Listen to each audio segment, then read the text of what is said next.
আসসালামু আলাইকুম এভরিওয়ান। আমি আজ আমার দেয়া কথা অনুযায়ী কাঁঠালের বিচি ভর্তার খুব সহজ একটি রেসিপি নিয়ে চলে এলাম। আমার আজকের ভর্তা রেসিপিতে পাটায় বাটাবাটির কোনো ঝামেলা নেই, অথবা ব্লেন্ডারের কোনো ঝামেলাও নেই। আর আমরা জানি যে যারা কাঁঠাল পছন্দ করেন না তারাও কাঁঠালের বিচির তৈরি বিভিন্ন খাবার ভর্তা খুব পছন্দ করে থাকেন।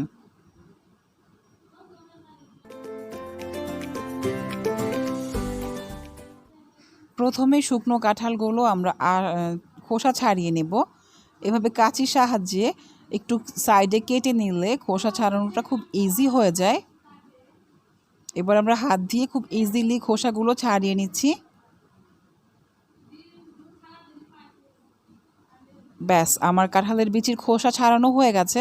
এবার এগুলো আমরা লম্বালম্বি করে কেটে নেব। আপনি চাইলে আড়াআড়ি করেও কেটে নিতে পারেন। একটু কেটে সিদ্ধ করলে সিদ্ধটা খুব ভালো হবে, বিচিটা খুব দ্রুত নরম হয়ে যাবে। এবার আমরা এটা ভালো করে ধুয়ে পানি আর একটু লবণ দিয়ে ঢেকে সিদ্ধ করে নেব। কাঁঠালের বিচি সিদ্ধ করতে আসলে কতটুকু সময় লাগবে এটা কোনো এক্স্যাক্ট টাইম নেই, কারণ এটা বিচিটা কতটুকু হার্ড বা সফট তার উপর ডিপেন্ড করছে সিদ্ধ হওয়ার টাইমিংটা। আমরা যখন চোখের আন্দাজে দেখে নেব যে এটা কিছুটা কালার চেঞ্জ হয়ে এসেছে আর সফট হয়ে এসেছে, তখন আমরা বুঝে যাব যে এটা হয়ে গেছে। তারপরও আর একটু শিওর হওয়ার জন্য একটা বাটিতে কিছু বিচি তুলে আমি একটু চামচ দিয়ে এভাবে ভেঙে দেখলাম যে খুব ইজিলি এটা ভেঙে যাচ্ছে। দ্যাট মিনস এটা সিদ্ধ হয়ে গেছে। এবার আমরা একটা স্ট্রেনারের সাহায্যে বাড়তি পানিটুকু ছেঁকে নিচ্ছি। এবার বাটনার সাহায্যে হালকা গরম থাকা অবস্থায় এটা ডলে নেব। এটা ঠান্ডা হয়ে গেলে কিন্তু হার্ড হয়ে যাবে, খুব ভালো মিহি হবে না। বাটনা না থাকলে আপনি হাতের সাহায্যে বা একটা স্টিলের গ্লাসের পেছন সাইডটা দিয়ে প্রেসার ক্রিয়েট করেও এটা নরম করে নিতে পারেন। এবার আমি 10-12টি শুকনো মরিচ সয়াবিন তেলে টেলে নিচ্ছি। আপনি ঠিক একই ওয়েতে কাঁচামরিচ বা কাঁচামরিচ শুকনো মরিচ দুটাই ইউজ করতে পারেন। আর শুকনো মরিচ সবসময় বোটা সহ টেলে নেবেন, তাহলে এটা থেকে কোনো ঝাঁঝ বের হবে না বা কাশি উদ্রেক ঘটাবে না। এবার এটা হালকা গরম থাকতেই অল্প একটু লবণ দিয়ে আমরা খুব ভালো করে ডলে মিহি করে নেব। এটা একটু গরম থাকা অবস্থায় লবণ দিয়ে ডললে এটা খুব ভালো মিহি হয়। এবার আমরা আলাদা করে 3 টেবিল চামচ সয়াবিন তেলের মধ্যে 1.5 কাপ পেঁয়াজ কুচি দিয়ে দিলাম। এই ভর্তায় পেঁয়াজ কুচিটা একটু বেশি লাগে। আমার 2 কাপ কাঁঠালের বিচির সাথে আমি প্রায় 1.5 কাপ পেঁয়াজ কুচি নিয়েছি।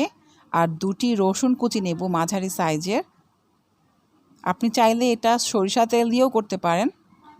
এবার আমি এই পেঁয়াজ রসুনটা ব্রাউন করে ভেজে নেব, তবে বেরেস্তার মতো খুব বেশি ব্রাউন করা যাবে না।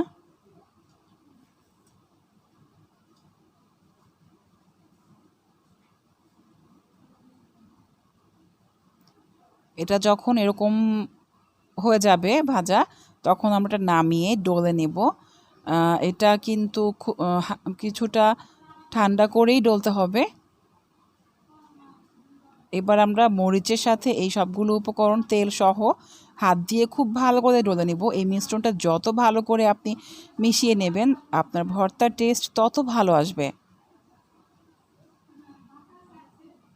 এবার আমরা এই সব কিছু কাঁঠালের বিচির সাথে হাত দিয়ে খুব ভালোভাবে মেখে নিচ্ছি। প্রয়োজন হলে আমরা বাড়তি আরও একটু লবণ দিয়ে নেব। ব্যাস, এভাবেই খুব সহজ ওয়েতে প্রস্তুত হয়ে গেল আমার কাঁঠালের বিচি ভর্তা।